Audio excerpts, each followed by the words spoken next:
Today we're going to talk about John D. Rockefeller. Essentially, he is regarded as the most successful businessman of all time. So I suppose detailing his philosophies, he actually outlines not only how to be successful in business and through entrepreneurial activity, but he also details a way of living a meaningful life that is quite outside of, well, I suppose, what's normal in today's world. Yeah, I guess today's episode is going to be a little bit different in the sense that we're going to talk about someone. We're kind of a little bit of a case study on an individual. That individual is essentially John D. Rockefeller. And I guess for me, what's apparent with him in particular is not someone that was born into wealth. And I guess the notion for most people is this guy's successful because he had the help of X, Y, and Z, which generally tends to be family. But that wasn't the case for him at all, right? Yeah. He was born into a modest family and a family of 6. From memory, right. 6 kids, and essentially became one of the richest people in the country. What I want to, I guess, answer today is why is that? Why is it someone like him? It could have been anyone, right? Because there's nothing particularly special about him as a whole. Yeah. So why? Why did he get to where he got to? Is it because of, did he have certain advantages, or is it because of the sort of person he was, his personality, and the sort of ideas he had about himself? Yeah. So where would probably be the best place to start then? Because I suppose he could be regarded as probably the most successful businessman of all time. Yep. I think he was estimated to have something like, once adjusted to today's dollars, like $300 billion or something like that. So it's like,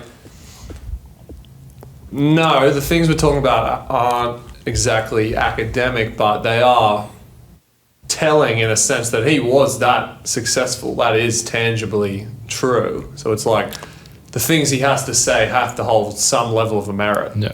And I guess through the book we're probably talking about mostly, it was personal letters he wrote to his son, essentially. And I think we're actually, through reading that, you get quite an honest outlay of, I suppose, his perspective on life in a sense. Yeah. So I guess to start, is there something to be said about his just general philosophy and in general, like what is his outlook towards life that probably stands out to you the most? Yeah, I guess I would start by saying, do you think he's a special individual? Because what's apparent in his book is he actually says that he's not special, right? He's essentially, anyone can do what he's gone on and done. But if you're looking at him from an external point of view, you're thinking, this guy's phenomenal, right? So do you think that he's a special individual? Well, it's difficult to say because I was thinking about him and I was sort of, when you have hyper success, I think you can sort of play into it that you sort of reaffirm everything you believe because you are being shown that, well, you are in touch with reality. And it's like, do you think maybe he had delusions that weren't particularly true, or do you think that he was so in touch with reality that everything he says is sort of, well,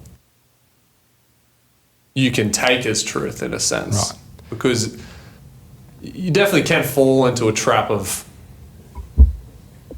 falling for your own delusions in a sense. Like, I don't know, it's not really answering your question, but it sort of was my thinking around it. Like, I don't know if that makes any sense. Yeah, no, I mean, he probably was delusional, right? Well, what's clear in the book is that even early in life when he had no tangible rewards for I guess, the business and what he was doing, he had so much belief in himself. Like, essentially, he could fail, and he went to all these job interviews and pretty much he didn't get any of the jobs that he was applying for months on end. Yeah. But he would still get out of every single situation thinking that, I'm going to go and make it. And never in his life did he kind of doubt himself. That to me is special, right? That is a special individual. But the inverse of that is also that what he says is anyone can go out and do it. It's not, he wasn't born great. He essentially just did little things every day and reaffirmed himself every day that he was going to go on and do great things. Right. But it's not that he was born inherently with this gift or this talent. It's that he pretty much made a conscious decision every day that I'm going to go ahead and do these things. Yeah. right? And that's a special thing to do because most people don't have it in them, right? Well, it's simple, but not everyone's actioning it, like you said. Well, I would actually say what's simple in life tends to be the most hard thing to do over a long period of time. Would you agree with that? Yeah, 100%. Right, like going to the gym and exercising is a simple thing, but can you do it for a year straight? Yeah. Without hindering your progress? Yeah. Can you go to a gym for 6 months without drinking? Yeah. Without doing drugs? Yeah, that's a hard thing to do, even though it's simple. And I think when you look at hyper-successful individuals, this tends to be the case with Buffett. Their philosophies on life and business are simple, right? And I think it's more a case of patience than it is quick rewards in the short run. And I guess we probably share that philosophy. Yeah. Yeah, definitely. It's something that's probably integral to our message, but specifically about Rockefeller, because he obviously started out in a position as a bookkeeper, I believe. Yep. Wasn't earning that much money, but maybe you want to elaborate some of the things that he took away from it, because I know he attributes that position towards some of his success later in life, because there is that thing of you only have certain opportunities right now, but you do choose to make the most of what you have, and I That's think right. that is a perfect example of him doing that in some sense. Yeah, well, I think he says he learned a lot from doing that role. And essentially his attitude was that no matter what I'm doing, I'm going to take this very seriously. And that's what he did when he was a bookkeeper. Yeah. And I think he saved $1,000 and then borrowed another $1,000 from his dad at the time. And I think went out there and bought his first, oil company, or started his first company. Yeah. So, I mean, I think what he says is he learned a lot from being a bookkeeper of that particular company in regards to business and running businesses. Yeah. So what's the message for people there? Like, you might have a job that you believe to be mundane, but if your attitude towards that job is serious and commercial, you're going to actually get much more out of it.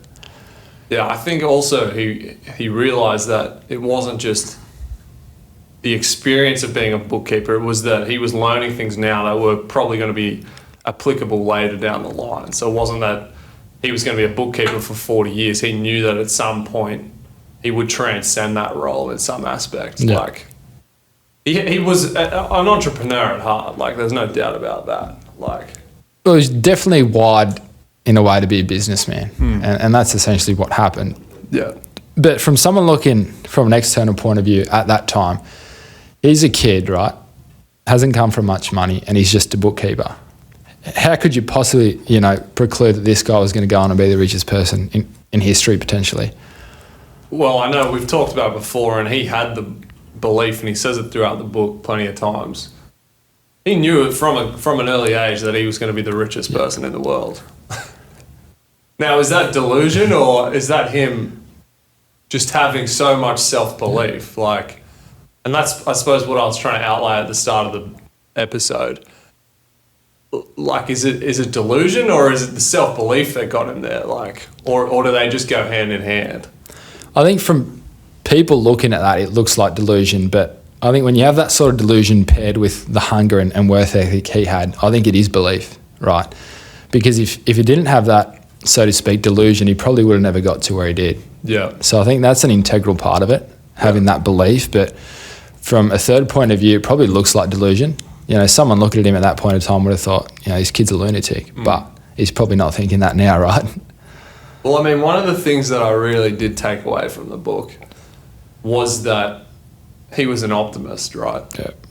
And he sort of outlines that everyone's failures can mostly be attributed to their willingness to make excuses in some extent. And he came very much from the belief that failure is only a step on the way to success. And that most people had the wrong perspective of, well, I'm going to go start this business, but I already think in my mind that it might not work. Yeah. He never had that belief. His belief was always, I will make it work. Any situation I go into, I'm going to be the best version of myself to some extent. Whereas he essentially said he witnessed so many business people at the time, and he made the comment that when he went into the oil industry, the industry was in ruins, right? And he actually was able to transcend that and be hyper successful because of his mentality. Whereas he said he could have easily been one of the many that fizzled out and their business essentially went bust. But because he made no excuses to some extent, he figured it out. And I think that is very relevant. Like, how many people do you know that are just making excuses for things all the time? Like, it's difficult to have that level of self-belief, and maybe it was just something that was unique to him. But even in my own thinking lately, I've just been thinking, how can I look at this situation positively rather than negatively to some extent? Yeah, I think what you said there is he was an optimist, and he went into a venture with the idea that this is going to succeed, not with the mindset, oh, if this doesn't succeed, I'll do that or fall back on this. Yeah. He would essentially do anything and then have this is going to work. Yeah. Right. And I think that's why essentially he got to where he got to. It's not necessarily the things around him, it's who he was. Yeah. And I think he says in his book, is like the only real failure in life is spiritual bankruptcy. Or what do you mean he thinks about? What do you mean he's saying by that? Well, I could take a wild stab. I think it's something along the lines of, if you're, I think, living in a way that is integral to yourself, you're full spiritually in some sense. Like, you're not, I suppose, doing yourself injustices, and you're not lying to yourself. You're believing in yourself to some extent.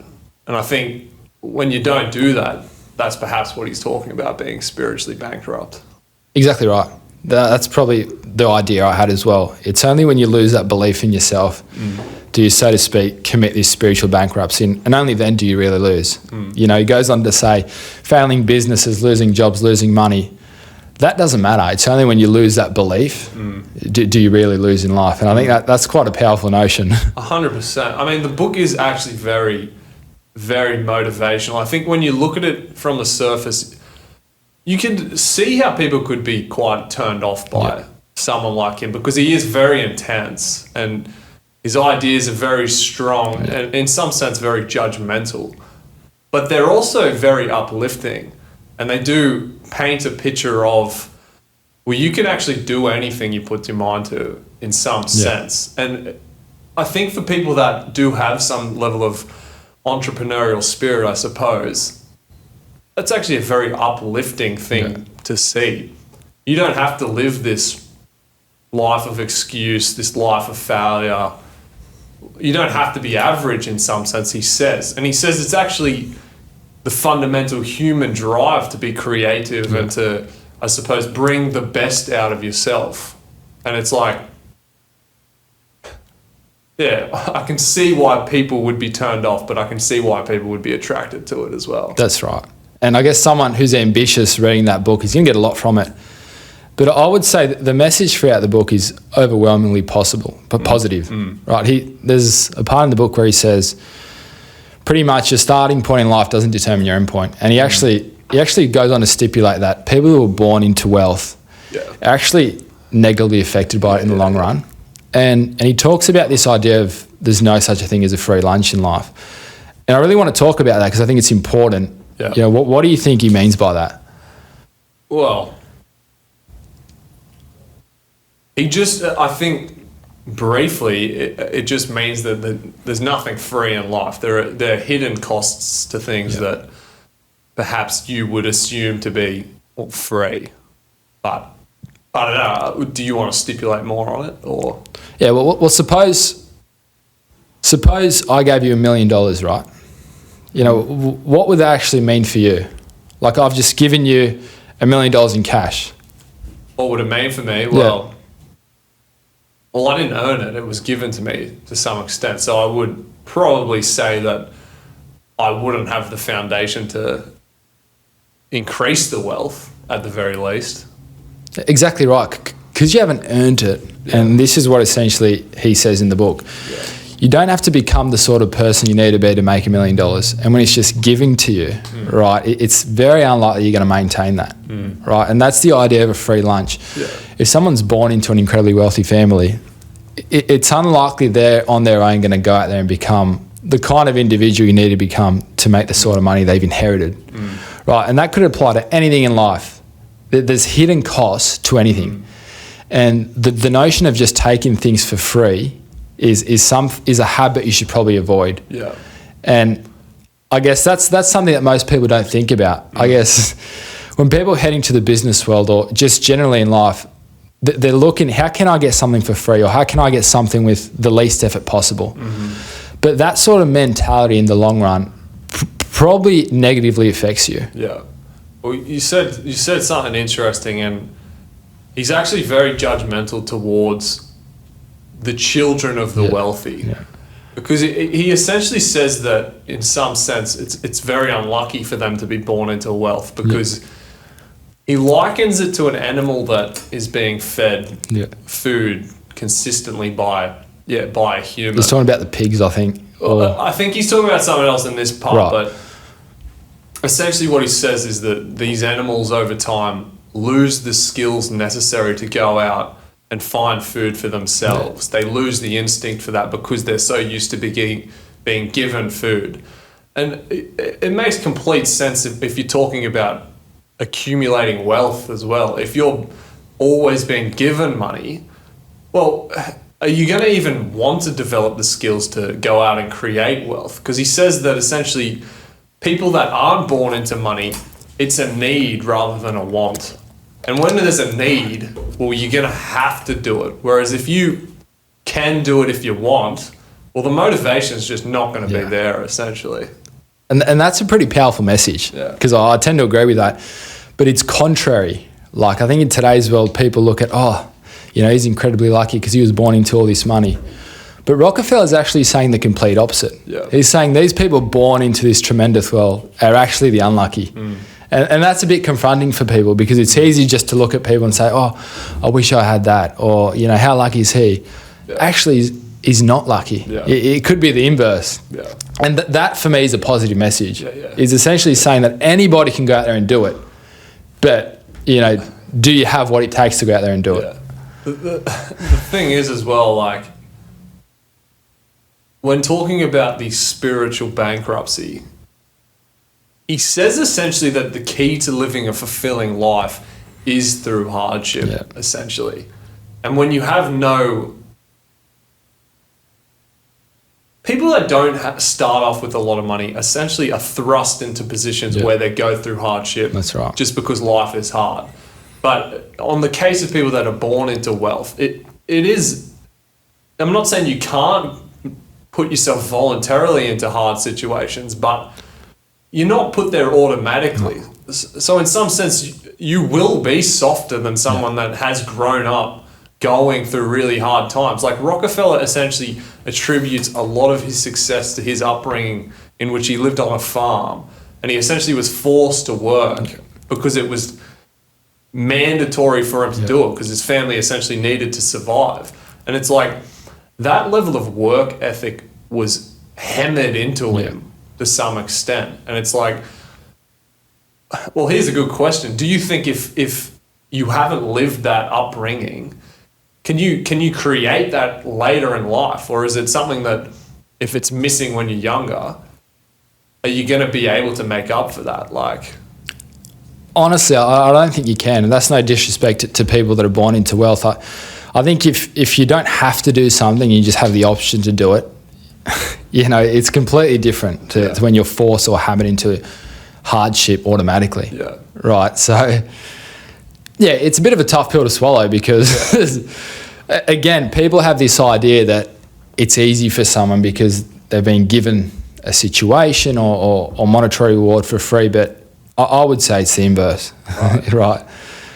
So should you, in some sense, be happy, or I suppose, I don't know if happy is the right word, but should you be optimistic about where you are in life if you don't have a lot?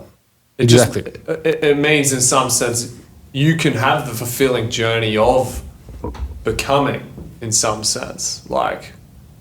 Yes, 100%. The best head start in life, good parents and a good family, and that's it. And no amount of money can make up for two good parents that are going to teach you the right things in life, and that's it, right? Billions, millions, trillions of dollars cannot make up for that. So, and that's essentially the message he's spreading in the book. Yeah. What's interesting about it is most people look at Rockefeller and the family and they say, money, money, money, greedy, this big typhoon that's just out there to get everyone. Again, if you read the book, what's apparent to me is that his most fulfilling thing that he ever did in life was actually serve the American people. Yeah. And he talks about towards the end of the book when he was able to come in and essentially save the economy and help millions of people. And he says, no amount of money can make up for the feeling of pretty much being able to help the American people. Right? So that's a completely different message to what most people would think about him. Well, he says in the book that media outlets, even back then, essentially just painted him to be the greedy businessman, the person that had the monopoly on the oil industry. Yep. And I suppose what you're saying is, well, there's another side to him to some extent. Because there is that thing of, and he says it in the book, you shouldn't love money. You shouldn't be in love with money. Right. And he said he wasn't in love with money. He just loved the process of making money. And he wanted to be able to use that money, I suppose, to be effective and to help people. And that is a big stipulation. There's a big difference between loving money and loving the process of accumulating money. Because I think you can be way more useful if you have a lot of money but aren't in love with the money in some extent. Exactly right, yeah. And I think if you just love money, you just focus on the end product and you miss that in between. Yeah. And that's what we're talking about here. And you're going to be unwilling to part with it to some extent. Exactly right. If you love money, you're not going to be a charitable person that wants to help people and wants to give away their money. And someone like Rockefeller and someone like Warren Buffett are very interesting examples because they do want to actually help people. And it's that's, I think, different than a lot of rich people to some extent. Well, I would say it's different to the perception of a lot of rich people. When you look at, I guess in this case, Buffett or Rockefeller, their main goal in life, whether you want to accept it or not, is actually to help the masses. And that's a contrary image. In his book, Rockefeller says that one of the biggest regrets in life was when he was young and he couldn't go and serve in the war with the American people. Right. I think he had just started his first business and he couldn't go out and serve in the war.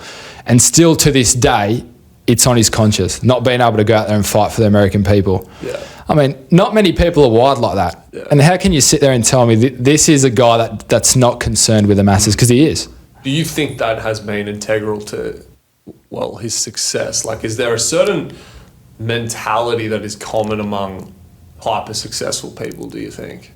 I think so. And I think it is that, I guess, obligation to help the masses or humanity, whatever you want to call it. Because it's a very different perspective to have, to be looking out for other people. Yeah. Because it's in a world that is so, I suppose, difficult to some extent, it's very easy just to think about yourself and to think about the pain and stuff you're going through. It's much harder to actually have the perspective of how can I help this person? How can I help that person?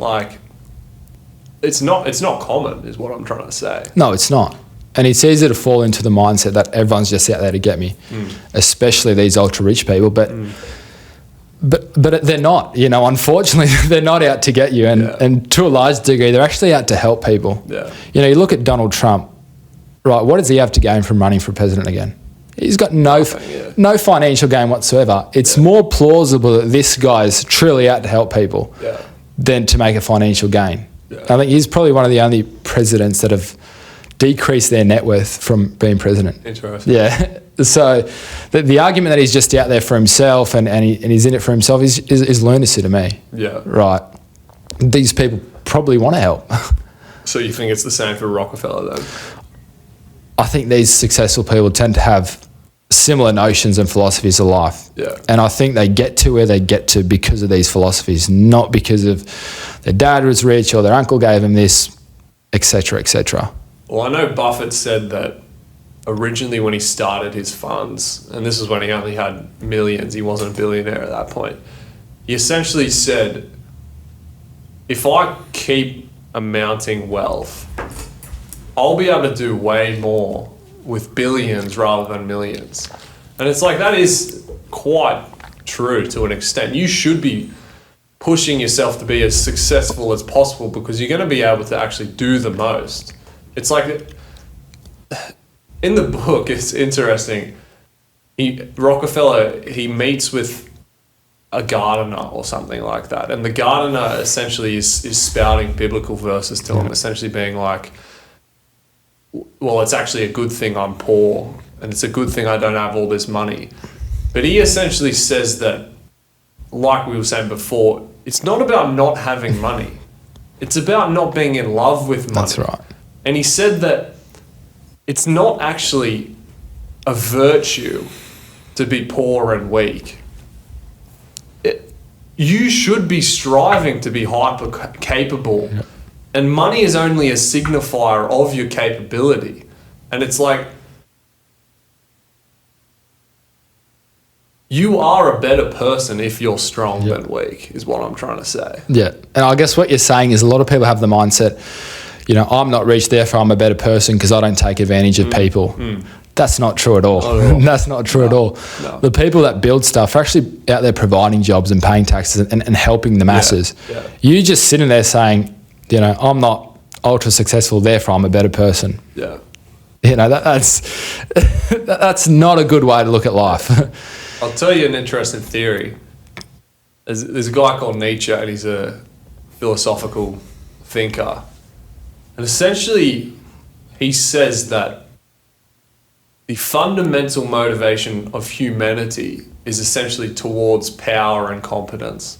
And you should be trying to make yourself as powerful and as competent as possible. Now, this isn't to say you should go out and, I suppose, be unethical and destroy other people, etc., in ways that aren't, humane. But he essentially says that you should be a very capable individual, essentially. And what he says actually happens in many societies is that because not everyone can be that, the majority that don't become that, something that actually occurs is that they become resentful of the powerful, and they actually try and twist the fabric of society in a sense to make it seem like being powerful is a negative. And it's like, if a society becomes corrupt enough, these people that aren't powerful actually sort of bend the fabric of reality and make it seem like it's a virtue to be weak. You can almost see it happening in today's society, where people are pushing you towards being this infantile sort of weak individual, when I don't think that is actually in line with reality at all. I think that's a delusion. And it's like, through someone like Rockefeller, you get the opposite narrative. You get the Nietzsche's narrative of you should be powerful. Yeah, 100%. Yeah. They're essentially demonizing these 1% of people as they're out to get you. Yeah. But they're probably not. They're manipulating, aren't they? They're actually bending reality to make themselves more feel comfortable for their inadequacies, essentially. Yeah. It's an interesting theory, huh? It is. And I guess it's easy to fall into that mindset, though, than to sit there and say, wait, these powerful people are not out to get me. I suppose moving forward, it'd probably be good to discuss, how can I actually go out and start developing myself from his perspective? Like, are there certain things you picked up through the book that would be good to talk about, I suppose, in that aspect? I guess what's apparent to me, and he sort of says this in the book, is it's not about what you're doing right now. Like, you could have any sort of job, you could be in any sort of situation. It's kind of your attitude to what you're doing. Yeah. Like, if you're just a bookkeeper, but you have it in your mind that you're going to take these skills, whatever they are that you're learning currently, to start your own business or move up in the ranks or go to another company and progress, whatever it is. Yeah. If you have the attitude that this skill or what I'm doing right now is going to help me in my future, it probably will. But if you just got the attitude that I'm a bookkeeper, I wake up, alarm goes off, I hate my job, that mindset's not going to help you at all. Yeah. I mean, it is similar to what we were saying on last episode about you should take any situation you're in right now and bring the best good out of it. And I think along the same lines, you'll never be exceptionally rich working for another person. And I think he stipulates this in the book. He says that some of the most hardworking people he knows are poor, in a sense. And it's like, that's because you can only be paid as much as your employer is willing to pay you in some extent. And it's like,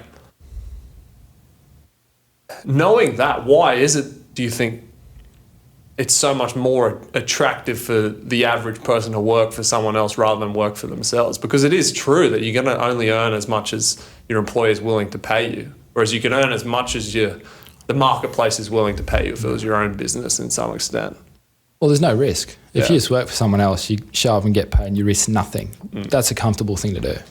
You know, and I don't think the point of this episode is to say that everyone should go out there and be Rockefeller, because it's just statistically not going to happen. Yeah. The message would be is that you can be far more than you currently are, and you don't have to have your own business. You don't have to be the richest person in the world, but maybe you do owe it to yourself to be the best at what you're currently doing. Yeah. And the mindset you have is going to lend you to get there. Yeah. You know, not everybody's going to be a Rockefeller, and not everybody should, but everybody should to some degree strive to, reach their potential. Yeah, right. So what you're saying is everyone's potential is going to be different, and it's situational in that you've got to bring the best out of any situation. But what he does stipulate, and sort of one of the title lines of the book, is you should disregard the good and go for the great. Yeah. And that is a powerful line, in my opinion. Yeah, how good's that? Like, kind of sacrifice the average to go out there and do the great. And not only that, he actually says it's just as difficult to do something that's good and small than something that's great and big. Yeah. That's a quite a revelationary statement. Yeah. Like, how can it be that doing something average is actually just as hard as doing something great? Like, yeah, it's true. I mean, probably it takes just as much mental effort or even physical effort to start a small business than it would to start what you actually want to do, no matter how big it is. yeah. And if you're gonna take the risk, you may as well go for what you really want to do, or something that may work or is a bit less riskier. I think that's what he's stipulating there. Is it not also the case that, going back to the spiritual bankruptcy thing,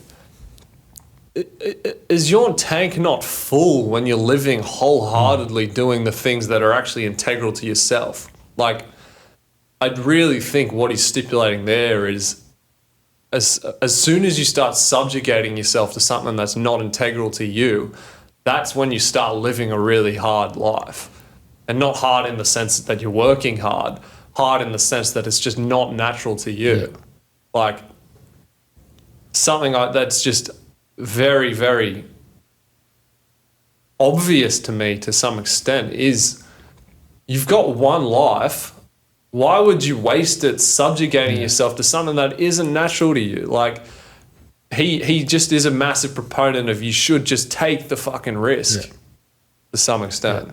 Yeah, and essentially what happens when you subjugate yourself to this subpar reality is that's when you see people just fall into ruts and holes and anxiety and depression. And it's because you're essentially living a life that's not natural to you. Yeah. And as a result, you feel like shit. Yeah. Yeah. And that's a Jungian idea as It well. is, yeah. As soon as you're living outside of who you actually are, that's when you get all these disorders. That's when you fall into the alcoholism. That's when you fall into all the bad habits. Like, but what I'm saying is that's just an indication that something needs to change. Yeah. Not that there's something wrong with you. It's you're doing something that's unnatural to you. Yeah. So you need to change something. Yeah. Yeah, it's interesting. But it's so, for someone that doesn't live that way and hasn't lived that way, it's very confronting because you are given this sort of cut and dry life to some extent. Everyone in a Western society goes to school, does their 12 years or whatever it is, and sort of is pushed into either like a trade or they're pushed into a university way of life. But that isn't actually for everyone to some extent. And it's like breaking outside of that mold is difficult in itself. It's like, how can you even begin to go down that journey if you're not psychologically aware of what it's going to be like to some extent? Because Rockefeller, at the start, you said, is he special or not? I do think he is special in that he was naturally predisposed to view life in a way where he took the harder road. But not everyone is that way. It's like, from this episode, I think, stipulating that you just need to run directly towards fear in some extent. Like, for an example,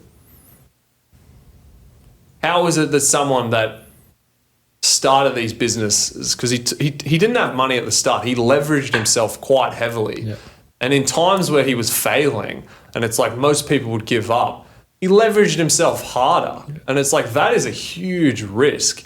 And someone that doesn't have the psychological, I suppose, underpinning that would make it possible for him to take on that much risk would have failed. Yeah. Whereas he got through it. It's like, I don't know what you think of that, but...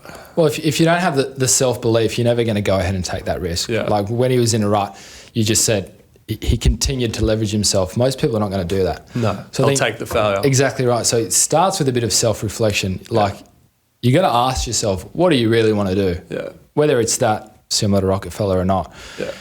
Are you living the life that you wanted to live when you were a kid, sort of thing? Yeah. And if the answer is no, if there's something you'd rather be doing it, why not just go out there and do it? You know, what's the real risk? Yeah, I think it's a bigger risk to live the way that's unnatural to you. And I think that's what the sort of book alludes to. Yeah. Like if you're just out there doing something every day that you probably hate, it says more about you, I think, than anything else. Yeah. Yeah, I mean, those are probably some of the main points I wanted to get across, but it's quite a controversial book. Like, and I think the book's good because it's just raw and honest. It's him writing letters to his son. There's no him trying to twist this message or purport himself a certain way. Yeah. Because he's just writing to his son, and I think you get the most out of that.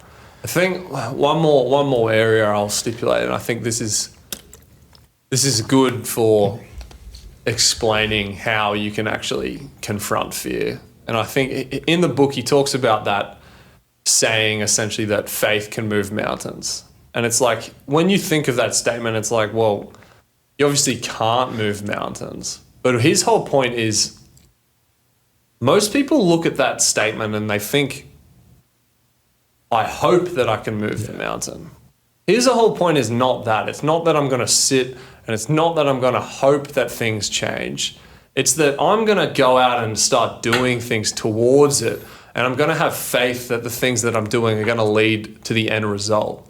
It's not that I'm going to sit and wait for a business opportunity to come to me. I'm going to go out and start the business, and then I'll make the connections necessary. He talks about luck and faith in this aspect are interchangeable, that you put yourself in the position to be lucky. His whole thing is you're in control of your fate to some extent. But as soon as you start hoping and you're sitting back and waiting for things to change, that's when you're going to fail, essentially. So do you think there is a bit of a misconception there with faith and hope? 100%. Because what you're saying is he's essentially going out there and doing things, knowing that what I'm doing is going to work, and I have faith that mountain over time is going to move. Yeah. Right? He's not sitting at home saying, oh, maybe one day something's just going to present to me at the front door. No.